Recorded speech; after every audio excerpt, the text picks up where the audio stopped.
So hey guys, welcome back to another big time video. और series जिस हिसाब से चल रही है गाइस, मुझे यार अब डर लग रहा है कि जिस हिसाब से इसकी स्टोरी चल रही है ना, ये शायद रेनेगेड इमॉर्टल को भी बीट कर दे। आई नो तुम्हें लग रहा होगा कि यार क्या बोल रही है, लेकिन ट्रस्ट मी, अब जो तुम ये वीडियो देखने जा रहे हो इसमें जो कहानी है, इससे तुम्हें आइडिया लग जाएगा कि यार सीरीज के भी 20 एपिसोड भी कंप्लीट नहीं हुआ है, लेकिन कहानी जिस हिसाब से एकदम रफ्तार पकड़ रही है, बिल्कुल पीक तक जा रही है ना, मैं यार दावे के साथ कह सकती हूँ कि आने वाले एक तो वीडियो के अंदर जब कहानी थोड़ी और पीक पे जाएगी ना, थोड़ी और इंटेंस होगी, तब तुम कहोगे कि हाँ भाई कहानी में दम तो है यार। बट गाइस मैं तुम लोगों से बताना चाहती हूँ कि यार वीडियो को ज्यादा से ज्यादा सपोर्ट करो, लाइक शेयर कमेंट सब कुछ करो यार, बिकॉज़ एक वीडियो को बनाने में बहुत टाइम लगता है। सो आई होप कि तुम लोग समझोगे और ज्यादा से ज्यादा इस वीडियो को प्यार दिखाओ। तो चलो फिर वीडियो को शुरू करते हैं। बट उससे पहले गाइस एक बार मैं बता दूं कि अब तक की कहानी में हुआ क्या है, ताकि तुम्हें कहानी के बारे में थोड़ा आइडिया लग जाए और आगे की स्टोरी से तुम और ज्यादा खुद को कनेक्ट कर पाओ। सो गाइस अब तक की कहानी में हुआ ये, जहाँ पे ज़ू किंग मेयरफोल्क प्रिंस को मिटाने के बाद यहाँ से काफी दूर निकल जाता है और तभी वो यहाँ छुपते छुपाते पहुंच जाता है सी लिजर्ड आइलैंड पे, जहाँ पे उसका सामना यहाँ पर काफी सारे सी लिजर्ड से हो जाता है। इवन की कुछ तो फाउंडेशन एस्टैब्लिशमेंट स्टेज के भी सी लिजर्ड से, जिनकी जो स्किन थी वो बहुत ज्यादा रेयर थी। उनमें से एक था गॉड लिनेज की स्किन। इसी के चलते यहाँ पे ज़ू किंग का सामना लीथो सेक्ट के कमांडर से भी हो जाता है, लेकिन यहाँ पे जैसे तैसे करके वो उसे हासिल कर लेता है और इसके जरिए से अपनी धर्मा बोर्ड को भी वो अपग्रेड करके लेवल 10 की धर्मा बोर्ड में ट्रांसफॉर्म कर लेता है। अब यहाँ पे गाइस जो मेयरफोल्क प्रिंस की जो बाकी के लोग थे ना, यानी कि जो प्रिंसेस थे, वो यहाँ पर ज़ू किंग को निपटाने के लिए उसकी बोर्ड के पास पहुंच जाते हैं। लेकिन यहाँ ज़ू किंग इनमें से एक को तो ऑलमोस्ट आधा निपटा ही चुका था, लेकिन बाकी दोनों का काम यहाँ पे थर्ड हाइनेस कर देता है, क्योंकि उसे पता चल चुका था कि ये लोग हमारे पीठ पीछे 7 पीक को डिस्ट्रॉय करने के लिए पूरी प्लानिंग कर चुके थे। वहीं दूसरी तरफ 7th एल्डर यहाँ पर अपने कुछ और डिसाइपल्स को भी चूज करते हैं, जिनमें एक अजीब सा लड़का था जो कि पूरी तरीके से जंगली था, लेकिन उसे भी वो टोकन दे दिया जाता है। लेकिन यहाँ पे ज़ू किंग को जब पता चलता है ना कि थर्ड हाइनेस ने उसकी आंखों के सामने उन दोनों मेयरफोल्क प्रिंसेस को निपटा दिया है, तो वो और ज्यादा क्यूरियस हो जाता है कि आखिर इनके बीच का बैकग्राउंड है क्या, क्योंकि यहाँ पर बहुत सी ऐसी चीजें हैं जिसके बारे में ज़ू किंग को अभी पता भी नहीं। लेकिन फिलहाल के लिए वो बस अपनी जान बचा के यहाँ से निकल जाता है और इस मैटर से थोड़ा दूर हट जाता है। और बस यहीं से आज के ब्रेक डाउन वीडियो की शुरुआत होती है, जहाँ पे 7th पीक की मेन समिट का जो कोर्टयार्ड का सीन है, वहाँ का नजारा हम देख पाते हैं। और यहाँ पे 7th एल्डर भी मौजूद थे, जो कि यहाँ पर चेस खेल रहे थे। लेकिन यहाँ पे उनका जो असिस्टेंट है वो एक बहुत ही अच्छी चाल चलता है, लेकिन यहाँ पर उसकी चाल को चलता हुआ देखकर वो खुद भी सरप्राइज था। तभी यहाँ पे थर्ड हाइनेस आ जाता है सारी बात को इन्फॉर्म करने के लिए, और यहाँ पर वो मेयरफोल्क प्रिंस के बारे में हर एक चीज बता देता है कि कैसे इन्होंने हमारे 7th पीक के ब्लू प्रिंट्स चुराने की कोशिश की और इन लोगों ने उन्हें रंगे हाथ पकड़ लिया है। साथ ही उन्हें पता चला है कि ये लोग एक सीक्रेटली ना जो बोन टावर है इसे भी बिल्ड कर रहे हैं, जिससे ये साबित होता है कि ये लोग ह्यूमंस के दुश्मन है और सी कॉर्प्स क्लैन के लिए अभी भी काम कर रहे हैं। और साथ ही जो मेयरफोल्क प्रिंस है वो हमारे सिविलियंस को टॉर्चर करता था जब वो जिंदा था। साथ ही यहाँ पे थर्ड हाइनेस माफी मांगता है कि इस बात का पता मुझे दूसरे से चला और मैं अपने काम में नाकाम रहा, प्लीज मुझे सजा दीजिए। जिस पे मास्टर उसे बोन इरोडिंग केव में जाने की सजा देते हैं और 7 दिन के लिए वहाँ पर जाके कल्टिवेट करने को कहते हैं, जिसपे वो चुपचाप इस सजा को लेकर चला जाता है। अब थर्ड वन तो चला जाता है, लेकिन उसके जाते साथ ही असिस्टेंट कहने लगता है कि मुझे नहीं लगता कि जो मेयरफोल्क क्लैन है वो लोग इतने पागल होंगे कि वो लोग दिन दहाड़े ऐसे हमारे ब्लूप्रिंट्स को चुराने की कोशिश करें। जिसमें मास्टर कहने लगते हैं कि हाँ ये मैं भी चाहता हूँ, लेकिन कहीं ना कहीं थर्ड वन ने इनके जो प्लान है इन्हें गैस कर लिया होगा और बस मुझे खुश करने के लिए उसने ये सब कुछ बोला है। लेकिन मैं इतना जानता हूँ कि बोन टावर के बारे में वो कुछ भी अनाप शनाप तो नहीं बोलेगा, क्योंकि ये चीज ऐसी है जैसा कि खुद 7 ब्लड आई खुद प्रोटेक्ट करता है। और मेयरफोल्क ने सी कॉर्प्स क्लैन के साथ हाथ मिलाया, जो कि एक बहुत बड़ा जुर्म है। अब तभी यहाँ पे जो उसका असिस्टेंट था उसे यहाँ पे ज़ू किंग की फिक्र होती है और वो कहता है कि पर वो बच्चा, जिसमें मास्टर कहने लगते हैं कि तुम्हें बड़ा उसकी फिक्र हो रही है, चिंता मत करो, अगर वो होशियार होगा ना वो खुद इस चीज के बारे में पता लगा लेगा। वैसे भी अब वो इस गेम का हिस्सा बन चुका है, हम इसमें कुछ भी नहीं कर सकते। दूसरी तरफ हम ज़ू किंग को देख पाते हैं जो कि ये सारी चीजों को थोड़ा सा ना ऐसे प्रोसेस करना शुरू कर देता है कि मेयरफोल्क प्रिंस और उसकी बहनें मेरी वजह से मारी गई हैं, लेकिन हायर अप्स अभी भी चुप हैं। ये लोग इस बात को इतनी आसानी से तो जाने देने वाले हैं नहीं, जिसका मतलब कुछ तो चल रहा है। और आखिर थर्ड हाइनेस, आखिर उसका असली प्लान क्या है? कहीं इसका मतलब ये तो नहीं कि मैं किसी और का बस ब्लेड बन के रह गया हूँ, एक ऐसे गेम का हिस्सा जिसका मैं हिस्सा कभी बनना चाहता ही नहीं। अब ज़ू किंग यहाँ अपने धर्मा बोर्ड के अंदर हर एक चीज को कैलकुलेट करता है और यहाँ पर शुरू करता है कि आज से ठीक 30 साल पहले मेयरफोल्क क्लैन के अंदर एक ग्रैंड कंपटीशन हुआ था, जिसके बाद ये लोग 7 ब्लड आई के साथ अलायंस बनाते हैं और इनके एलाई बन जाते हैं, क्योंकि ये लोग इनके स्लॉटर को देखकर बहुत ज्यादा टेरिफाइड थे। इन्होंने खुद को सबमिट कर दिया, लेकिन सेकंड हाइनेस, जैसे कि ये लोग खुद भी बहुत ज्यादा डरते हैं, वो खुद भी इन्हें पसंद नहीं करती। लेकिन क्योंकि जो 7th पीक का लॉर्ड है उसने खुद इन्हें अपना एलाई बनाया है, तो कभी भी उसके डिसाइपल यानी कि ये जो फर्स्ट सेकंड थर्ड हाइनेस है, ये लोग कभी भी अपने मास्टर को डिफाई नहीं करेंगे। और फिर मुझे समझ नहीं आ रहा कि आखिर थर्ड हाइनेस इन लोगों को यहाँ पे इन्वाइट क्यों करेगा। इन्वाइट करेगा इसलिए कि उन्हें सबके सामने मार दे, स्पेशली मेरे सामने। आखिर मेरा क्या रोल है इस सारे सिनेरियो में? अगर मैं थर्ड हाइनेस की जगह होता तो शायद मेरा कोई पर्सनल ग्रज होता इन सभी को निपटाने के लिए, लेकिन पर्सनल चीजों को कोई ऑफिशियली सबके सामने ऐसे सेटल नहीं करता अनलेस कि वो काम ऑफिशियल ना हो। ऑफिशियल अगर है तो इसका मतलब ये है कि जो आज तक मेयरफोल्क को गलत काम करते करते आ रहे हैं उसके बारे में थर्ड आई को सब कुछ पता था। तो कहीं इसका मतलब ये तो नहीं कि सेवन ब्लड आई की नजरों में खुद को सही साबित कराने के लिए इसने सबको खत्म कर दिया, या फिर वो और ज्यादा कंफ्यूज होता है। लेकिन फिर वो यहाँ पे हर एक चीज को वापस से जोड़ता है, कहता है कि पहला इसने मेरे सामने उन दोनों को निपटाया ये दिखाने के लिए कि क्योंकि मैंने मेयरफोल्क प्रिंस को निपटाया। दूसरा ये एक हिंट भी है कि मैं भी अब इस गेम में एंटर हो चुका हूँ। और तीसरा ये उसने मेरे सामने उन दोनों को मारकर ये भी साबित किया कि उसने मेरे ऊपर एक एहसान किया है। और मुझे ये समझ नहीं आ रहा कि आखिर ये जो फेवर इसने मुझ पे किया है इसने मुझे आखिर इस लायक समझा क्यों, या फिर ये मुझसे कुछ और चाहता है। तभी उसे कैप्टन की कही बात याद आती है कि ये जो बहनें हैं ना मेयरफोल्क प्रिंस की, इनके पास एक ऐसी टेक्निक है जिसके जरिए से ये किलर को सेंस कर सकती है, तो तुम्हें बेहतर होगा कि थोड़ा यहाँ से दूर रहना चाहिए। अब ज़ू किंग उस बात को याद करते हुए कहता है कि लगता है कि कैप्टन को ऑलरेडी पता है कि मैंने मेयरफोल्क प्रिंस को निपटाया है, उन्हें अच्छे से पता है कि मैंने ही मारा है, लेकिन फिर भी वो मेरे खिलाफ नहीं गए, उल्टा मेरी मदद की और मुझे सलाह दी कि मैं उनसे दूर रहूं। व्हिच मींस अगेन उसने भी मेरे ऊपर एक फेवर किया। लेकिन वही सवाल आता है कि आखिर ये लोग मेरे ऊपर फेवर कर क्यों रहे हैं, इन्हें मुझसे क्या चाहिए। ज़ू किंग का सिर यहाँ पे बिल्कुल फटने वाला था। वो हर एक चीज को रिकॉल करता है। सडनली वो यहाँ पर सेवन पीक से जुड़े हुए टोकन के बारे में सोचता है कि जो सेवन पीक सिटी है वो जो डिसाइपल को रिक्रूट करती है वो 3 कलर के टोकन के हिसाब से रिक्रूट करती है, और मुझे सबसे लोएस्ट टायर का स्टोन मिला यानी कि व्हाइट वन, जिसका मतलब मैं इन सब में सबसे ज्यादा लोएस्ट हूँ। तो आखिर मुझे ये लोग इतना वैल्यूएबल समझ क्यों रहे हैं? क्या मैं कोई वैल्यू होल्ड करता हूँ? नहीं, कुछ तो है जो कि मैं मिस कर रहा हूँ। तभी उसे प्रिंसेस की कन्वर्सेशन याद आती है जहाँ पर दोनों सिस्टर्स कह रही होती है कि हमें उस ग्रेट प्लान के लिए अभी थोड़ा कुछ झेलना होगा, ठंडे दिमाग से काम करना होगा। और तभी यहाँ पर ये बात ना ज़ू किंग को हिट करती है और वो कहने लगता है कि नहीं, मेयरफोल्क प्रिंस को निपटाना कभी ओरिजिनल प्लान था ही नहीं, यानी कि मेरा इस गेम में कोई रोल था ही नहीं, ना ही इनका कोई प्लान था कि वो मेयरफोल्क प्रिंस को निपटाए, बल्कि वो तो एक इंसिडेंट हुआ जिसके चलते वो मारा गया मेरे हाथों और मैं एक्सीडेंटली इस गेम में एंटर हो गया। और ये सारा खेल थर्ड हाइनेस का है, और थर्ड हाइनेस का ये खेल असल में एक दूसरे गेम का हिस्सा है। और सही मायने में थर्ड हाइनेस सेवेंथ पीक का एक बहुत बड़ा प्लान है, उसका एक छोटा सा पहलू है, और थर्ड हाइनेस के प्लान का एक छोटा सा पहलू मैं हूँ। और इस पूरे प्लान का मास्टरमाइंड और कोई नहीं बल्कि खुद सेवेंथ पीक मास्टर है। अब तभी यहाँ पर उसे पूरा खेल समझ आ चुका था और इनका असली मकसद है पूरे के पूरे मेयरफोल्क क्लैन को ही निपटा के रख देना। अब यहाँ पे ज़ू किंग बहुत ज्यादा इंप्रेस हो जाता है सेवेंथ मास्टर के इस प्लान से और कहने लगता है कि प्लान तो बहुत अच्छा है, लेकिन अब आप अपना गेम खेलोगे और मैं अपना गेम। यहाँ पे ज़ू किंग को पता चल जाता है कि वर्चुअल सेक्ट जिसको कि एक वक्त पर इसने ऑलमोस्ट डिस्ट्रॉय कर दिया था, उसका भी इसमें कुछ रोल है। तो अब ज़ू किंग इरादा करता है कि इसे तो सबसे पहले निपटाना होगा क्योंकि मेरा बैकग्राउंड इससे लिंक करता है। साथ ही यहाँ पर जो ज़ूलू है उससे पता चलता है कि ये वजह जो सेक्ट है ना ये लीथो सेक्ट की ओर बढ़ रहा है ताकि उन्हें यहाँ पर पनाह मिल सके। अब ज़ू किंग अपना भेस बदलकर सीधा रेड प्लेन्स की ओर निकल पड़ता है जहाँ पर की वज्रा सेक्ट इस वक्त मौजूद था। यहाँ पर वो ओल्ड मैन हर एक चीज को कैलकुलेट कर रहा था कि कैसे ज़ू किंग यानी कि उस लड़के को निपटाया जा सके। लेकिन अब तो उसने सेवेंथ पीक को ज्वाइन कर लिया, पर मैंने भी लीथो सेक्ट को ज्वाइन किया है, पर उससे सेकंड हाइनेस का भी सपोर्ट है, पर मेरे पास भी लीथो सेक्ट का सपोर्ट है। लेकिन अगर मुझे इस लड़के के खिलाफ जीतना है तो मुझे वो लाइफ रिस्किंग सीक्रेट टेक्निक का यूज हर हाल में करना होगा और यही मेरा आखिरी रास्ता है। इस दौरान कोई बंदा उससे मिलने आता है और यहाँ पे पैट्रियार्क बहुत ज्यादा खुश था। वही दूसरी तरफ ज़ू किंग निकल पड़ता है सीधा लीथो सेक्ट के पास हर एक सीक्रेट का पता लगाने के लिए, और इस दौरान उसने अपने कल्टीवेशन को भी हाइड कर लिया था। इसी के साथ गाइस यहाँ पे ज़ू किंग टेलीपोर्ट हो जाता है सीधा रेड प्लेन्स के जो लिंगयू सिटी है उसके पास, और यहाँ पर आते साथ ही कड़ाकेदार ठंड पड़ रही थी और चारों तरफ ऐसा लग रहा था कि भाई इन लोगों ने सालों से कुछ नहीं खाया हो। अब ज़ू किंग यहाँ से सीधा अपना मैप निकालता है और सीधा वजरा सेक्ट की जो न्यू साइट है उसको लोकेट करता है, जो कि ये जो लॉन्गयू सिटी है जो कि टेलीपोर्टेशन एरे के लिए जाना जाता है यहाँ से बहुत करीब है। इस दौरान एक आदमी भी होता है जो कि अपनी बीवी बच्चों की तलाश कर रहा था और बिल्कुल पागल सा हो चुका है। सभी लोग बात कर रहे थे कि जो भी इस शहर से बाहर जाता है ना बस उसकी लाश ही अंदर आती है। अब तभी यहाँ पर वो जंगलों के पास वाले इलाके में पहुंच जाता है जहाँ पर की स्कैवेंजर्स रहा करते हैं, जहाँ पर कुछ लोग यहाँ पे खाना पका रहे थे और कह रहे थे कि यार कब हमें फ्रेश खाना खाने को मिलेगा, ये सड़ा गला खाना खाकर मैं पागल हो गया हूँ। बातों बातों में ये बताते हैं कि असल में ये लोग वज्रा सेक्ट के पहले मेंबर्स हुआ करते थे, लेकिन सेक्ट की ऐसी खस्ता हालत हो गई कि इन्हें यहाँ पे सेक्ट को छोड़ के जाना पड़ा। अब तभी यहाँ पे ज़ू किंग इसी ओर से गुजर रहा था और उसे ताजे खून की स्मेल आती है, और जैसे ही वो स्पॉट की तरफ देखता है ना तो जो खाना इसके अंदर पक रहा था उसे देखकर इसके रोंगटे खड़े हो जाते हैं। वो समझ जाता है कि यहाँ की हालत बहुत ज्यादा बिगड़ चुकी है। ज़ू किंग बस एक टक उस स्पॉट की तरफ देख रहा था और तभी यहाँ पे स्कैवेंजर्स में से एक बंदा खड़ा हो जाता है और कहने लगता है कि अरे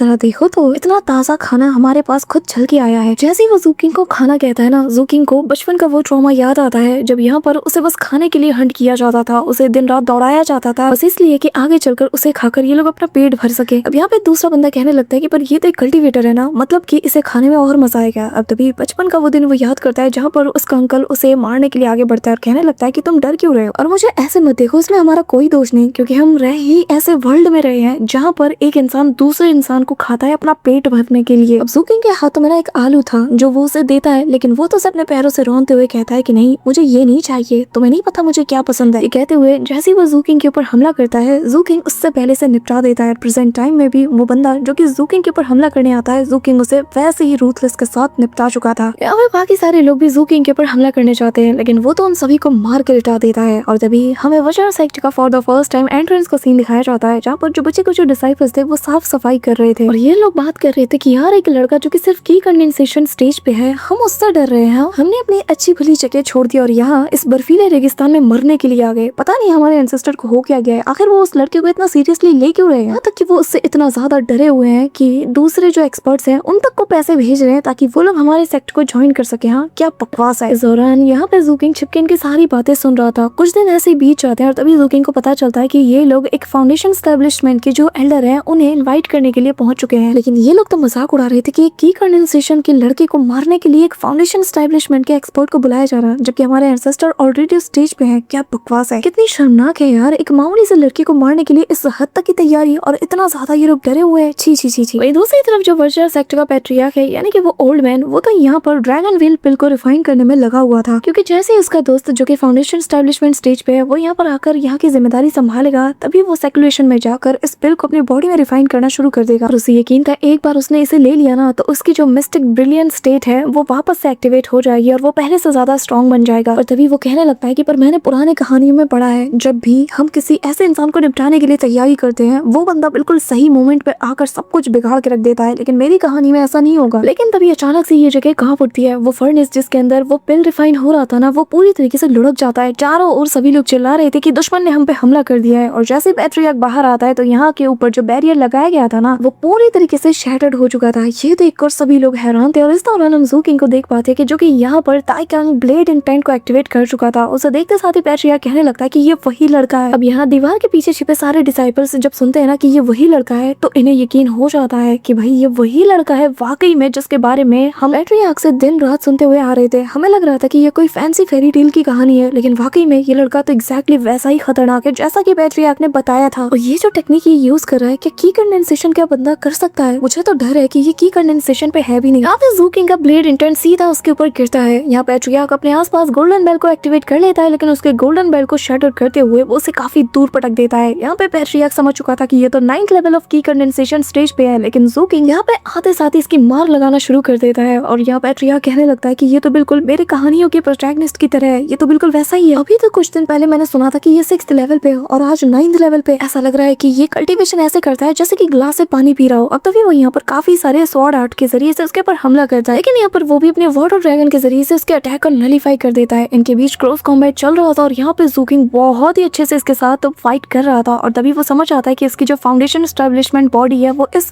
ओल्ड मैन की तुलना में थोड़ी कमजोर है, लेकिन मैं फिर भी इसे बीट कर सकता हूँ क्योंकि मेरे पास मेरा ट्रम्प कार्ड मौजूद है। यहाँ पे ज़ूकिंग फाइट के दौरान इसकी बॉडी में ना पॉइजन को इंजेक्ट कर देता है। अब सारे डिसाइपल सोचते हैं कि क्या उन्हें फाइट में एंगेज होना चाहिए या नहीं, लेकिन जो सीनियर डिसाइपल था वो कहता है कि नहीं, एंसेस्टर को हैंडल करने दो। यहाँ पे एंसेस्टर समझ आता है कि इस फाइट को वो ज्यादा लंबे अरसे तक नहीं ले जा सकता, तो वो यहाँ पर अपनी ट्रू टेक्निक को अनलीश करता है। और जैसे ही उसे अनलीश करता है ना तो यहाँ पर काफी सारे वशरा धर्मा बॉडीज आ जाते हैं, जो कि एक स्पेशल बॉडी टेम्परिंग है जिसे कि वशरा सेक्ट का बहुत ही ज्यादा सीक्रेट टेक्निक कहा जाता है। ये फिलहाल बस एंसेस्टर के पास ही मौजूद है। यहाँ पर 3 बड़े बड़े जो वशरा धर्मा बॉडी है वो आते साथ ही ज़ूकिंग के ऊपर हमला कर देती है। अब जैसे 3 मुख्य ज़ूकिंग की तरफ बढ़ते हैं ना तभी वो यहाँ पर आंखें बंद कर लेता है। वक्त बिल्कुल थम सा जाता है और वो यहाँ पर कोर सी ट्रांसफॉर्मेशन टेक्निक को अनलीश करता है फॉर द फर्स्ट टाइम, जिसके साथ ही स्पिरिचुअल सी सुनामी नाम का एक बहुत ही खतरनाक अटैक देखने को मिलता है, जहाँ इतनी बड़ी लहरें उठती है कि ये जो धर्मा बॉडी थी इनके अटैक को डिस्ट्रॉय करते हुए वो इन्हें भी यहाँ से पूरी तरीके से डुबो ले जाती है। और ये अटैक देखते साथ ही जो यहाँ पे पैट्रियार्क था वो समझ आता है कि ये तो असल में 7 ब्लड आई का जो सी ट्रांसफॉर्मिंग स्क्रप्चर है उसकी एक सीक्रेट टेक्निक जिसे कि कोर सी ट्रांसफॉर्मेशन कहा जाता है, इसने तो उस चीज को अनलॉक कर लिया। यहाँ पे पैट्रियार्क बहुत ज्यादा डर चुका था। उसे पता है कि अब वो इसे नहीं रोक सकता और उसे कोई आइडिया नहीं था कि आखिर सी ट्रांसफॉर्मिंग स्क्रप्चर को आखिर इस लड़के ने किस हद तक मास्टर किया है। स्पेशली इसके होश इस मारे उड़ जाते हैं क्योंकि ये जो कोर ट्रांसफॉर्मेशन टेक्निक है ना इसे सिर्फ 1 in a million पर्सन ही लोग लर्न कर सकते हैं। मतलब समझ रहे हो कि ये टेक्निक कितनी ज्यादा रेयर है और ज़ूकिंग ने वो कर दिखाया जो कि 1 in a million लोग ही कर पाते हैं। यहाँ पे तभी ज़ूकिंग का शैडो भी इसके ऊपर हमला कर देता है। ये बंदा तो ऑलरेडी डरा हुआ था, लेकिन तभी यहाँ पर ज़ूकिंग अपने जो फॉरबिडन सी ड्रैगन वेल है इसको भी अनलीश करता है। वो देखकर पैट्रियार्क कहता है कि आखिर इसके अंदर इस टेक्निक को परफॉर्म करने के लिए स्पिरिचुअल एनर्जी कैसे बची है, इसने अभी अभी तो इतना खतरनाक अटैक किया। लेकिन ज़ूकिंग तो इसके होश तक उड़ा देता है जब वो इस फॉरबिडन सी ड्रैगन वेल का एक एडवांस फॉर्म जिसे कि वो एक वाटर ड्रैगन में ट्रांसफॉर्म कर देता है। और ये अटैक इतना खतरनाक था कि पैट्रियार्क की धज्जियां उड़ जाती हैं। वो काफी काफी दूर जा गिरता है, खून की उल्टियां करता है और तभी वो कहता है कि अब शायद मुझे उस चीज को यूज करना ही होगा। और जैसा कि एंशिएंट स्टोरीज में कहा गया है कि जब तुम्हारा सामना चाइल्ड ऑफ डेस्टिनी से हो तो भलाई इसी में है कि तुम उसके दोस्त बन जाओ, लेकिन उससे दुश्मनी कभी मत मोल लेना क्योंकि ये तुम्हें बहुत महंगी पड़ेगी। और आज मुझे इसका पता चल रहा है। अब ज़ोइंग यहाँ पे फ्लाइंग तलिस्मान का यूज करते हुए अपने धर्मा बोर्ड को भी एक्टिवेट कर देता है और यहाँ पे गॉड लीनेज वाली ये जो धर्मा बोर्ड की पावर को वो देखता है ना, यहाँ पे वो ज़ूकिंग को देख के समझ जाता है कि बेशक ये वही चाइल्ड ऑफ डेस्टिनी है जिसके बारे में एंशिएंट टेक्स्ट में कहा गया है। अब ज़ूकिंग यहाँ पे धर्मा बोर्ड के जरिए से स्ट्राइक कराने के लिए रेडी था, जो कि डिवाइन एबिलिटी का यूज करता है और ये एक फाउंडेशन एस्टेब्लिशमेंट के जो एक्सपर्ट है इनको भी मारने के लिए इनफ है। अब ज़ूकिंग का धर्मा बोर्ड इसके ऊपर अटैक करने के लिए रेडी था, उसे अपने निशाने पे लेता है, जो देखकर वज्रा सेक्ट का पैट्रियार्क समझ जाता है कि अब उसे अपनी जान को दांव पे लगाना होगा और वो पागलों की तरह हंसते हुए कहता है कि लड़के तूने मुझे इस हद तक पुश किया है, आज मैं तुझे मेरे वज्रा सेक्ट का फाउंडेशन दिखा के रहूंगा, दिखाऊंगा कि आखिर क्यों मैं इनका पैट्रियार्क हूँ। अब तभी यहाँ पर वो अपनी वज्रा ऑफ रैथ का यूज करता है, जहाँ पर एक वज्रा बॉडी अपीयर हो जाती है। तभी पैट्रियार्क यहाँ पे heaven up holding slaughter palm का यूज करता है। ज़ूकिंग जानता है कि वो आज अपने दम पर इसे मार सकता है और वो पीछे नहीं हटेगा। यहाँ पे सारे के सारे डिसाइपल्स अपने एंसेस्टर के नारे लगा रहे थे। यहाँ एंसेस्टर भी अपना हाथ ऊपर उठाता है और यहाँ सारी पावर्स को अपने मुट्ठी में गैदर करता है। ज़ूकिंग भी अपने धर्मा बोर्ड को कमांड दे देता है, वो भी सारी एनर्जी को मुंह पे गैदर करते हुए यहाँ पे पैट्रियार्क के ऊपर हमला करने के लिए तैयार था। सारे के सारे लोग इस वक्त एंसेस्टर यानी कि पैट्रियार्क के नारे लगा रहे थे और तभी सडनली पैट्रियार्क हाथ उठाता है और सीधा अपने सर पे दे मारता है, जो देखकर ज़ूकिंग का मुंह खुला का खुला रह जाता है। सारे के सारे डिसाइपल सोचते कि है ये क्या हो गया। यहाँ पे पैट्रियार्क मारा जा चुका था, उसका वज्रा बॉडी भी डिस्ट्रॉय हो जाता है और उसकी बॉडी भी सीधा जमीन पे जा गिरती है। सारे डिसाइपल समझ चुके हैं कि एंसेस्टर ने खुद को ही निपटा दिया है। ज़ूकिंग कंप्लीटली स्पीचलेस हो चुका था कि यार ऐसा कैसे हो सकता है, पर तभी उसे लगता है कि अच्छा तो मेरे सामने तुम यहाँ पर मरने का नाटक कर रहे हो। यहाँ पर वो अपना नीडल उसकी तरफ थ्रो करता है, जिससे उसे पता चल चुका था कि हाँ ये ओल्ड मैन मारा जा चुका है। अब तभी यहाँ पे ज़ूकिंग अपनी नीडल को वापस बुलाता है, लेकिन वो उसके पास आती नहीं है, मतलब कि वो आउट ऑफ कंट्रोल था। जो देखकर ज़ूकिंग को ये लगता है कि शायद इस पैट्रियार्क का कोई खेल होगा, तभी तो मेरा वेपन मेरी बात नहीं सुन रहा। अब ज़ूकिंग धर्मा बोर्ड के जरिए से उसके ऊपर हमला करता है, बट सडनली उस आयरन नीडल में से ना एक छोटी सी स्पिरिट बाहर आती है जिसका नाम यू लिंगजी है और ये असल में इसी आयरन स्वॉर्ड की एक छोटी सी आर्टिफैक्ट स्पिरिट है, जो कि यहाँ पर ज़ूकिंग को देखते साथ ही कहने लगता है कि मास्टर प्लीज प्लीज मुझे मत मारिए, और फिर अपने छोटे छोटे घुटनों के बल ना रेंगते हुए उसके सामने जाके गिड़गिड़ाता है और कहता है कि प्लीज मास्टर मेरी बात सुन लो, मैं तो आपका एक आर्टिफैक्ट स्पिरिट हूँ, मेरा नाम यू लिंगजी है। ये कहते हुए वो उसके पैरों में गिड़गिड़ाता है, लेकिन ज़ूकिंग तो लात मार के दूर फेंक देता है। तो वो वापस से उसके पास जाने की कोशिश करता है और कहता है कि प्लीज मेरी बात तो सुन लो मास्टर, आपको कभी भी धोखा नहीं दूंगा। ये कहते हुए वो अपनी लाइफ स्पिरिट भी उसके हाथों में सौंप देता है, जो कि एक गोल्डन कलर का फेदर था, और कहने लगता है कि आप मेरी इस मिजरेबल लाइफ को अपने हाथों में ले सकते हैं, जो मर्जी करें, पर प्लीज मुझे खत्म ना करें। ये असल में इस वज्रा सेक्ट के एंसेस्टर की लाइफ स्पिरिट है, जो देखकर ज़ूकिंग उसे अपने हाथों में लेते हुए कहता है कि अच्छा ऐसी बात है, और उसे हल्का हल्का क्रश करता है, जिसके चलते इसे काफी ज्यादा पेन हो रहा था। और यू लिंगजी कहने लगता है कि मास्टर मैंने अपनी जान आपकी स्वॉर्ड को दे दी, मैं तो अब एक आर्टिफैक्ट स्पिरिट बन चुका हूँ, जो कि फाउंडेशन एस्टेब्लिशमेंट स्टेज है, मैं आपके लिए पूरी जिंदगी काम कर सकता हूँ, आप मुझे बस थोड़ा वक्त दे दो प्लीज, मुझे एज अ स्वॉर्ड स्पिरिट के तौर पे रहने दो, इससे आपका वेपन और ज्यादा स्ट्रॉन्ग बनेगा प्लीज। ये कहते हुए वो अपना सिर बार बार पटकता है और कहता है कि मैं दाव हार्ट की कसम खाता हूँ, मैं आपको कभी भी बिट्रे नहीं करूंगा। ये सुनकर ना ज़ूकिंग रुक जाता है और तभी वो कहता है कि मैंने आपके लिए गिफ्ट को भी प्रिपेयर किया है, मेरे पास एक एक्स्ट्रा ड्रैगन व्हील पिल है, जिसपे बस थोड़ा सा काम करना है, जिसके बाद ये तैयार हो जाएगा और इसे लेने के बाद आपकी कल्टीवेशन और ज्यादा इंप्रूव हो जाएगी। मेरे पास जो कुछ भी है सब कुछ आपका है प्लीज। यहाँ पे वो बहुत उम्मीद भरी निगाहों से ज़ूकिंग की तरफ देखता है। ज़ूकिंग अपने आयरन स्वॉर्ड की तरफ देखता है और कहना लगता है कि इसने मेरा आज तक साथ दिया है, जब मैं अकेला था तब मैं इसे पकड़ के ही सोता था, मैंने हर सिचुएशन का डट के सामना किया है इसके साथ, और मुझे नहीं लगता मेरे इतने अच्छे दोस्त को इस ओल्ड मैन के साथ ऐसे मरना चाहिए। वैसे तो यहाँ पे ज़ूकिंग को ये लग रहा था कि अगर उसने इस बंदे को कुछ किया, यानी कि स्प्रिट को कुछ किया, तो शायद इससे इसकी ये आयरन नीडल खतरे में पड़ सकती है, और वो इतने अच्छे दोस्त को खोना नहीं चाहता। अब यहाँ पे वो बंदा उसकी तरफ क्रॉल करते हुए जाता है और कहने लगता है कि मास्टर मुझे बहुत से सीक्रेट्स का पता है, और अगले ही मोमेंट ज़ूकिंग इसे अपने साथ रख लेता है। साथ ही ज़ूकिंग है इसके जरिए से प्रैक्टिस भी कर रहा था, और लिटरली वो बहुत बड़े बड़े चट्टानों को सिर्फ अपने इशारों से मिटा पा रहा था। लेकिन ज़ूकिंग फिर भी इस वज्रा सेक्ट के एंसेस्टर के ऊपर भरोसा नहीं करता। वो यहाँ पे ये प्लान करता है कि एक बार सेक्ट वापस लौट जाऊं, फिर कोई ना कोई रास्ता निकालकर इस स्प्रिट को सबसे पहले खत्म कर दूंगा। साथ ही यहाँ पर उसे वांगो कॉन्टिनेंट के बारे में पता चलता है, जहाँ पर एक डाइटी के रेमिनेंट फेस के बारे में कुछ सीक्रेट्स मौजूद है। ज़ूकिंग का अगला टारगेट वही जगह थी, और फिलहाल के लिए उसे यहाँ से निकलना पड़ता है, और रास्ते में उसे वही बंदा नजर आता है जिसे देखकर वो इमोशनल था, जो कि अपने बीवी और बच्चे को ढूंढते हुए सिटी से बाहर आ चुका था। ज़ूकिंग का हाथ पकड़ के कहता है, नौजवान क्या तुमने देखा है मेरी बीवी और बच्चे को? वो दो जीते जागते इंसान थे, आखिर वो ऐसे गायब कैसे हो सकते हैं? ज़ूकिंग की आंखें नम थी। यहाँ पे वो बंदा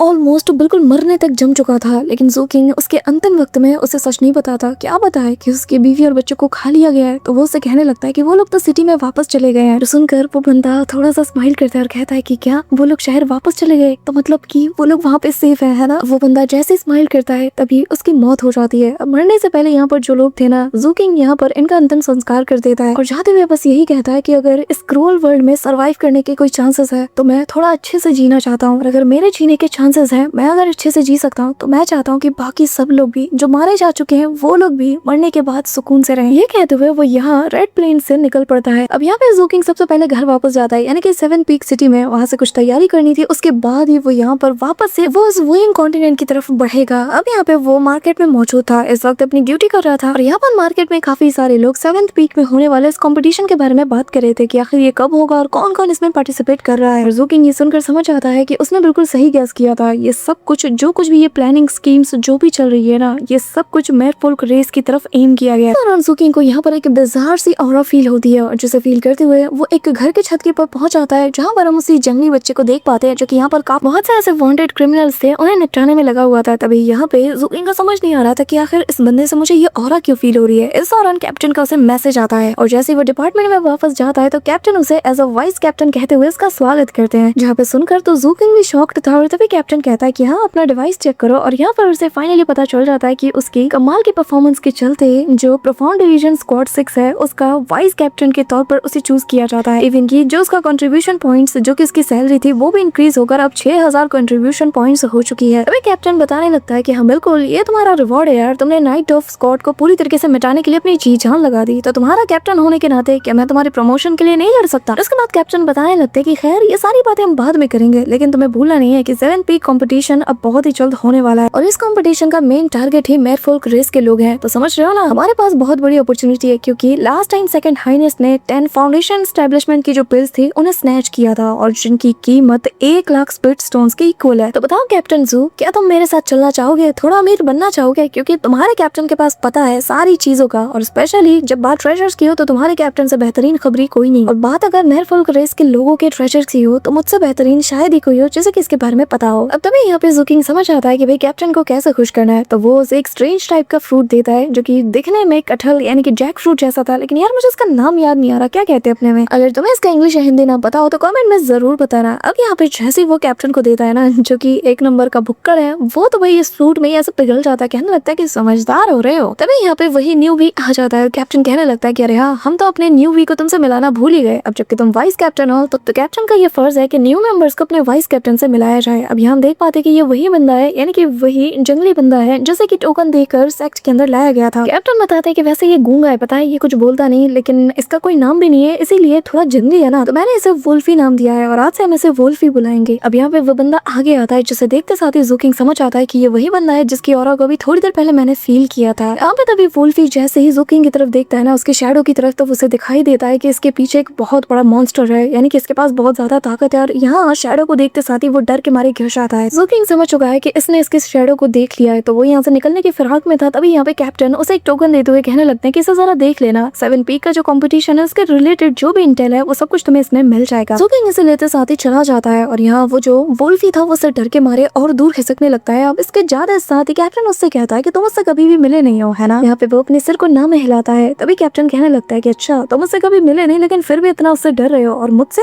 तुम्हें डर नहीं लगता। तभी वो अपना प्रेशर रिलीज करते हुए उसे थोड़ा ना ऐसे टीज करते हैं। वुल्फी तभी डर के मारे चला जाता है, और कैप्टन यही कह रहे थे कि ये दोनों लड़के, इनकी आंखों में मुझे सेम चीज नजर आती है। इस दौरान ज़ूकिंग अपने धर्मा मोड के अंदर अपने शैडो को बाहर निकालकर इसके ओरिजिन का पता लगाने के बारे में सोचता है, लेकिन उसे कुछ भी इसके बारे में पता नहीं, लेकिन इतना जान चुका था कि अब उसके साथ एक बंदा है जो कि इसके शैडो को सेंस कर सकता है। इस दौरान ज़ूकिंग इसे सप्रेस करते हुए मन में कहता है कि मुझे जल्द से जल्द फाउंडेशन एस्टेब्लिशमेंट स्टेज में पहुंचना होगा। तभी वो यहाँ पर उसी स्वॉर्ड स्पिरिट को बाहर निकालता है, जो कि आते साथ ही उसे वो पिल दे देता है। ज़ूकिंग पूछने लगता है कि इसे कैसे यूज करूं, जिसपे वो अच्छे से उसे चापलूसी करते हुए बताने लगता है कि बस इसे अपने बॉडी के अंदर रिफाइन कर लीजिए। ज़ूकिंग कहने लगता है कि एक बात जान लेना, अगर इसके जरिए से मैं मरा ना तो तुम्हें भी अपने साथ लेके मरूंगा। अब वो यहाँ पर अपने जीने मरने की कसम खाते हुए कहने लगता है कि अरे मास्टर, आपको क्या लगता है मैं आपको धोखा दूंगा? कभी नहीं। यार गाइस, पता नहीं ये बंदा मुझे शूली क्यू की याद क्यों दिलाता है। अगर तुम रेनेगेड इमॉर्टल के फैन हो तो तुम्हें तो शूली क्यू का पता ही होगा। लिटरली हल्की हल्की ये शूली क्यू की वाइब देता है। अब देखते हैं कि आगे कहानी में इसका क्या रोल होता है। अब यहाँ पे उसकी ये सारी नौटंकी देखने के बाद ज़ूलिंग कहता है कि ठीक है, मैं इसे अब ले रहा हूँ, और इसे अपने से दूर भगा देता है। अब तभी यहाँ पर वो अपने बॉडी के अंदर इसे रिफाइन करना शुरू कर देता है। इस दौरान इसे लेने से पहले वो इसके अंदर की सारी इंग्रेडिएंट्स को चेक कर लेता है, और सारे के सारे सही इंग्रेडिएंट्स निकलते हैं। अब इस दौरान ज़ूकिंग की जो स्पिरिचुअल एनर्जी है उसका लेवल बढ़ता रहता है। तभी उसके सी ऑफ कॉन्शियसनेस का लेवल बढ़ता हुआ देख करना यहाँ पे वो स्वॉर्ड स्पिरिट हैरान तो अपनी बुक निकाल लेता है और कहने लगता है कि मैं देखता हूँ कि मेरी स्टोरी बुक में ऐसे किसी प्रोटैगनिस्ट का जिक्र है जिसका कल्टीवेशन लेवल इस कदर इतनी तेजी से बढ़ता होगा। यहाँ पे वो ज़ू किंग की प्रोग्रेस को देखकर बहुत ज्यादा सरप्राइज था। ज़ू किंग का जो लेवल था ना वो 100 डिजाइन से बढ़कर 160 हो चुका था। और तुम्हारी जानकारी के लिए मैं बता दूं कि नॉर्मल इस वर्ल्ड में अगर किसी के पास 100 डिजाइन जितना स्पिरिचुअल सी लेवल होना तो उसे एक जीनियस माना जाता है, लेकिन ज़ू किंग का लेवल लगातार बढ़ रहा था। यहाँ पे स्वॉर्ड स्पिरिट काफी ज्यादा हैरान था और कहने लगता है कि ये तो एक हेवन डिफाइंड कल्टीवेटर है। ऐसा लग रहा है कि ये एक ऐसा मॉन्स्टर है जो कि किसी भी चीज को, हर एक लिमिट को, हर एक बाउंड्री से लेकर रूल्स एंड रेगुलेशन सबको सरपास करने के लिए पैदा हुआ है। वो यहाँ पे स्पीचलेस हो चुका था कि इसका स्पिरिचुअल से इतना बढ़ क्यों रहा है, कैसे एक्सपेंड हो रहा है। तभी यहाँ पे ज़ू किंग का लेवल 300 पहुंच चुका था। वो बिल्कुल चक्कर खा के वही गिर पड़ता है, लेकिन यहाँ पे वो काफी ज्यादा खुश था कि यार मैं पैट्रिका कितना जीनियस हूँ, मैंने सही वक्त पर ही सरेंडर कर दिया और अब तो मैं इसका स्वॉर्ड स्पिरिट हूँ। क्या बात है। यहाँ पे ज़ू किंग सरप्राइज था कि आखिर उसका लेवल 300 तक क्यों पहुंच गया। क्या ये इस वजह से क्योंकि उसके पास कोई एलियन टेंट नहीं है। यहाँ पे ज़ू किंग ने की कंडेंसेशन के परफेक्शन लेवल को अचीव कर लिया था और अब बस किसी भी वक्त वो फाउंडेशन एस्टैब्लिशमेंट स्टेज पे पहुंचने वाला है। तभी यहाँ पे स्वॉर्ड स्पिरिट अपने मास्टर की वही चापलूसी करते हुए बहुत तारीफें करता है। ज़ू किंग कहता है कि मुद्दे पे आओ, मुझे जानना है कि फाउंडेशन एस्टैब्लिशमेंट क्या है, जिस पे वो उसके बारे में काफी फैंसी वे में बताता है। लेकिन ज़ू किंग के पल्ले कुछ नहीं पड़ता। वो कहता है कि सीधी भाषा में बताओ, जिस पे वो बताने लगता है कि जो फाउंडेशन एस्टैब्लिशमेंट स्टेज है इसके जरिए से बस आपको अपनी जो बॉडी के अंदर धर्मा अपर्चर्स है इन्हें ओपन करना है, जिसके जरिए से आप स्पिरिचुअल एनर्जी को धर्मा पावर में कन्वर्ट कर सकते हैं। ज़ू किंग हैरान था। वो कहने लगता है कि हाँ बिल्कुल, लेकिन ख्याल रहे जब ये काम हम करेंगे ना तो हमारी जो स्पिरिचुअल एनर्जी है वो एलियन टेंट के द्वारा पॉल्यूट भी हो सकती है और इसी से बचने के लिए आपको फाउंडेशन एस्टैब्लिशमेंट पिल्स जैसी चीजों की जरूरत पड़ती है। फिर जो प्रोटेक्टिव ट्रेजर्स होते हैं जैसे कि जो स्पिरिट ब्रीथ लैंप्स होते हैं उनका भी हम यूज कर सकते हैं। उसकी बातें सुनकर ज़ू किंग समझ आता है कि इसके पास बहुत सा नॉलेज है, तो क्या मुझे इसे सच में खत्म करना चाहिए। पर तभी जैसे ही वो अपने भाषण देना शुरू करता है ना वो कहने लगता है कि नहीं, इसे तो मैं खत्म कर दूंगा। जिसके बाद ज़ू किंग निकल पड़ता है वांटेड क्रिमिनल्स को निपटाने के लिए, क्योंकि कंपटीशन स्टार्ट होने में वक्त है और उससे पहले वो थोड़े पैसे कमाना चाहता था। अब भाई की कंडेंसेशन के परफेक्शन लेवल की पावर एक थप्पड़ में बंदे को वो उड़ा देता है। अब ज़ू किंग का सामना एक मेयरफुल स्पाई से हो जाता है जो कि 7th लेवल ऑफ की कंडेंसेशन पे थी, लेकिन यहाँ पे इससे पहले कि वो इसे निपटा पाता तभी वोल्फी आकर इसे निपटा चुका था। समझ रहे हो कैसी लैंग्वेज मुझे यूज करनी पड़ रही, कितना रिस्की है ये, फिर भी तुम लोग यार सपोर्ट नहीं दिखाते हो। यहाँ पर वोल्फी जो कि 5th लेवल ऑफ की कंडेंसेशन पे था उसने एक 9th लेवल के बंदे को निपटा दिया था। तभी यहाँ पे ज़ू किंग को देखता साथ ही वो यहाँ से दूर चला जाता है और उसे इशारे से कहता है कि ये सारी लूट तुम्हारी है, लेकिन ज़ू किंग उससे कहने लगता है कि इन सबको तुमने निपटाया तो ये तुम रखो। अब ज़ू किंग चला जाता है। तभी वोल्फी मन में सोचने लगता है कि यार बंदा बुरा नहीं है। अब यहाँ पे वोल्फी उस बंदे को लेकर सीधा अपने रूम के पास चला जाता है जो कि एक टूटी फूटी जगह थी और ज़ू किंग इसे फॉलो कर रहा था और इस दौरान वो देखता है कि खुद को छिपाकर वो अपने जख्मों को साफ कर रहा है, आग जलाने की कोशिश कर रहा है और ज़ू किंग को उसे देखकर ना अपने पुराने दिन याद आ जाते हैं। मन में कहने लगता है कि ये कुछ कुछ मेरे जैसा है। अब यहाँ पे वो बोर्ड पे ना लिखने की भी कोशिश करता है। तभी ज़ू किंग उसके पीछे पहुंच आता है और देख कर वो भाई बहुत ज्यादा डर चुका था। अब ज़ू किंग उससे पूछता है कि बताओ तुमने क्या देखा। अब वो इशारे से बताता है कि मैं बोल नहीं सकता। तो ज़ू किंग उससे कहता है कि तुम्हारे पास वो जो जेट स्लिप है, वो जो डिवाइस है उसका यूज करो। यहाँ पे ये सुन सकता था तो वो लिख के बताता है कि मैंने देखा कि वो भी सो रहा है। यहाँ पे बेसिकली ज़ू किंग अपने शैडो के बारे में पूछ रहा है और जैसा कि हमें पता ही है कि ज़ू किंग ने अपने शैडो को सप्रेस करने के लिए अपने पावर्स का यूज किया था, तो यहाँ पे एग्जैक्टली वो वही बताता है कि इस वक्त वो सो रहा है, मतलब कि ज़ू किंग के कब्जे में। अब ज़ू किंग जाते हुए बताने लगता है कि तुम्हारे पास ये जो जेट स्लिप है इसके जरिए से अगर तुम किसी को स्कैन करोगे तो तुम्हारी लूट तुम्हारे अकाउंट में पहुंच जाएगी। तुम्हें उस बंदे की बॉडी को अपने साथ लेकर घूमने की जरूरत नहीं है। अब उसे जाते हुए ना कुछ स्पिरिट स्टोन्स भी दे देता है और कहता है कि इन्हें मिलाकर तुम एक धर्मा बोर्ड बाय कर सकते हो। अब बेसिकली ज़ू किंग ने उस वॉल पे देख लिया था जहाँ पर वोल्फी ने ना अपनी वॉल पर ड्रॉ किया था एक धर्मा बोर्ड को, और इसे ही देखकर ज़ू किंग समझ चुका है कि इसे ये चाहिए। यहाँ पे ज़ू किंग अपने धर्मा बोर्ड में वापस आकर उसे सप्रेस करने में लग जाता है, यानी कि अपनी शैडो को। लेकिन तभी उसे ख्याल आता है कि मुझे एक बार कंपटीशन की तैयारी कैसी चल रही देख लेना चाहिए। तभी यहाँ पर कैप्टन का दिया गया वो जेट स्लिप ओपन करता है जिसपे एक होलोग्राफिक मैप मौजूद था जो कि मेयरफुल्क आइलैंड का है। अब यहाँ पे कैप्टन की वॉइस मैसेज भी उसे सुनाई देती है जिसमें उन्होंने बताया था, और अब वो उसे बताने लगते हैं कि हमारे 7 पीक का ये कंपटीशन हर 30 साल में एक बार होता है और जिसमें फाउंडेशन एस्टैब्लिशमेंट स्टेज के नीचे के डिसाइपल्स को ही कम्पीट करने का मौका दिया जाता है। और ये सारा कंपटीशन मेयरफुल्क आइलैंड में होता है जहाँ पर की माई आइलैंड मौजूद है जिसे की मेयरफुल्क टेम्पल का घर भी कहा जाता है। फिर आती है आई मेकी आइलैंड जहाँ पर मेयरफुल्क आइलैंड का जो इंपीरियल पैलेस है वो मौजूद है। फिर आता है यूजोंग आइलैंड जो कि एक ब्यूरियल ग्राउंड है और जहाँ पर मैसिव अमाउंट में ट्रेजर्स भी मौजूद है, लेकिन ये सारे फ्यूनरी ट्रेजर है। अब बारी आती है जुइंग आइलैंड की जो कि, और इस जुइंग आइलैंड के ऊपर जो टावर है इसे पिल टावर भी कहा जाता है जिसके अंदर मैसिव अमाउंट में फाउंडेशन एस्टैब्लिशमेंट पिल्स मौजूद है। तुम समझ रहे हो ना हमारा असली टारगेट क्या है। कहा तो ये भी चाहता है कि यहाँ पर स्प्रिट ब्रीथ लैम्प भी हमें मिल सकता है। जहाँ तक मुझे पता है कि इस वक्त मोस्टली तुम्हें यही चीज चाहिए है ना, बस तुम्हारा रास्ता क्लियर है कि तुम्हें जुइंग आइलैंड में जाना है। और हाँ, इस कंपटीशन का जो फॉर्मेट है ना वो तुम्हारे हिसाब से है, तुम्हें बहुत अच्छे से सूट करेगा और जिसमें तुम माहिर हो। यहाँ पे तुम्हें काफी सारे मेयरफुल्क्स मिलेंगे और तुम्हें इन सभी को निपटाते हुए आगे बढ़ना है। यहाँ पे इतनी इंटेल पाकर ज़ू किंग समझ नहीं पा रहा था कि आखिर आखिर इस चीज का एंड गेम क्या है, आखिर उससे आखिर लोगों को चाहिए क्या, जो कि सब उसकी मदद करने पे तुले हुए हैं। अब तभी यहाँ पर वो अपने बेस्ट फ्रेंड, हाँ जी ये फैट गाय अब उसका बेस्ट फ्रेंड ही है, क्योंकि यार हमेशा जहाँ देखो ये चिपक जाता है, तो यहाँ फैट गाय उससे मिलने के लिए आ जाता है और आते साथ ही कहने लगता है कि चिंता मत करो, इस कंपटीशन के बारे में मुझे बहुत कुछ पता है, मैं तुम्हारी मदद जरूर करूंगा। जिसके बाद वो जांग सान के पास जाता है, वो भी कहते हैं कि चिंता मत करो तुम्हारा काम हो जाएगा। यहाँ पे जांग सान उसकी थर्मो बोट को रिपेयर कर देता है और तभी फैट गाय भी उसके लिए कुछ चीजें लेके आ जाता है और कहने लगता है कि जू किंग मेरे भाई अगर ये कम पड़ रहे तो मुझे बताओ, मैं और ला सकता हूँ। यहाँ पे thermo boat, spirit stones, poison और ब्लैक पिल सब कुछ रेडी करने के बाद जू किंग तैयार था इस कंपटीशन के लिए। इसी के साथ कंपटीशन का दिन भी आ जाता है और यहाँ 7th पीक का जो लोअर प्लाजा है, जिसे कि सेंट्रल ऑल्टर भी कहते हैं, वहाँ का हम सीन देख पाते हैं। चारों ओर लोग मौजूद थे, जहाँ पर कैप्टन से लेकर ब्रदर जांग सान सभी लोग आए हुए थे और यहाँ पे ये लोग तैयार थे अब इस कंपटीशन में एंटर होने के लिए। इवन कि हम यहाँ पर इनर डिसाइपल्स को भी देख पाते हैं 7th पीक के, जो कि असल में फाउंडेशन एस्टेब्लिशमेंट स्टेज के थे और यहाँ पर ये सभी लोग भी इस कंपटीशन का हिस्सा बनने के लिए आए हुए थे। सभी लोग जमा हो चुके थे। तभी यहाँ पर आसमान में क्रैक बनता है और इसके अंदर से जो एल्डर्स ऑफ 7 पीक है वो एक एक करके बाहर आ जाते हैं और ये सारे के सारे कोर फॉर्मेशन रेलम पे है। ये सारे के सारे 13 एल्डर्स जो कि कोर फॉर्मेशन में थे, इन्हें देखते साथ ही पूरे के पूरे डिसाइपल्स की आंखें उनके आगे नतमस्तक हो जाती हैं और सबके सब उन्हें रिस्पेक्ट देते हैं। बट सडनली एक बड़े से ड्रैगन के गुर्राने की आवाज आती है और उसे देखकर यहाँ पर सारे के सारे कोर फॉर्मेशन रेलम के सारे एल्डर्स उसे रिस्पेक्ट देते हुए पीक मास्टर कहते हैं और कहते हैं कि हम रिस्पेक्टफुली हमारे पीक मास्टर का स्वागत करते हैं। ये ड्रैगन जो कि इतना ज्यादा विशालकाय था, इसके टॉप के ऊपर बिल्कुल इसके बैकबोन के ऊपर 7th मास्टर का पैलेस मौजूद था, जो कि बहुत ज्यादा विशालकाय है। जिसके बाद वो अपनी टेरिफाइंग ऑरा के साथ एक एक कदम लेते हुए आगे आ गए और 7th मास्टर जो कि 7 ब्लड आई के 7th पीक के पीक मास्टर है और भाई इनकी ऑरा डे 1 से ही पता चल रही थी कि ये बहुत ज्यादा स्ट्रॉन्ग पर्सन है। यहाँ पे आते साथ ही उनकी ऑरा को फील कर सभी लोग अपनी आंखें बंद करने की कोशिश करते हैं क्योंकि इतना टेरिफाइंग था। तभी यहाँ वो सारे के सारे डिसाइपल्स को बताने लगते हैं कि जो मेयरफोल्क रेस जो कि कभी हमारा एलाई हुआ करता था, उसने हमारे भरोसे को तोड़ा है। उन्होंने हमारे 7 ब्लड आई की जाने दुश्मन सी कॉप्स रेस के साथ हाथ मिलाया। इवन कि हमारे वो सारे डिसाइपल्स जो कि पिछले कंपटीशन में मारे गए, उनकी हड्डियों का यूज करके इन लोगों ने एक बहुत ही शर्मनाक काम किया। इन लोगों ने एक बोन कॉप्स टावर को भी बनाया और ऐसी घिनौनी हरकत करने के लिए और हमें धोखा देने के लिए इनकी सजा यही है कि पूरे के पूरे रेस को मिटा दिया जाए और इसी के चलते इस कंपटीशन का टारगेट मेयरफोल्क रेस के आइलैंड को किया गया है। तो मेरे 7 पीक डिसाइपल्स, तुम्हारे पास बेहतरीन अपॉर्चुनिटी है। अगर तुम एक मेयरफोल्क रेस के बंदे को भी मारते हो ना, तो तुम्हें 10,000 कंट्रीब्यूशन पॉइंट्स मिलेगा। साथ ही इस कंपटीशन में तुम्हें जो कुछ भी मिले वो तुमसे छीना नहीं जाएगा, वो तुम्हारा होगा। सभी लोग ये सुन के एक्साइटेड थे, लेकिन पीक मास्टर आगे बताते हैं कि जिसे सबसे ज्यादा कंट्रीब्यूशन पॉइंट्स मिलेंगे उसे कोर डिसाइपल के रूप में प्रमोट भी किया जाएगा। तो मेरे जाबाज डिसाइपल्स तैयार हो जाओ क्योंकि ये कंपटीशन शुरू हो चुका है। इसी के साथ यहाँ पे वो अल्टर पूरी तरीके से ग्लो करता है। ये एक्टिवेट हो चुका था, जिसके चलते यहाँ पर एक गेट अपीयर होता है जो कि बहुत ज्यादा मैसिव था। सारे डिसाइपल्स इसके अंदर जाने के लिए तैयार थे और ये असल में एक डायरेक्शनल टेलीपोर्टेशन अरे था। और गाइस इसी सीन के साथ आज का ये ब्रेकडाउन वीडियो यहीं पे एंड होता है और भाई नेक्स्ट वाले वीडियो में तुम्हें बहुत ज्यादा मजा आएगा क्योंकि इतनी ज्यादा इंटेंस बैटल देखने को मिलेगी कि तुम्हें स्वाद आ जाएगा। और उससे पहले गाइस, चैनल पे नए हो, वीडियो को पहली बार देख रहे हो, तो मेक श्योर कि तुम वीडियो को लाइक करके चैनल को सब्सक्राइब जरूर कर रहे हो और तुम्हें वीडियो कैसी लगी कमेंट में जरूर बताना। तो मिलता हूं मैं तुमसे नेक्स्ट ब्रेकडाउन वीडियो के साथ, तब तक के लिए बाय।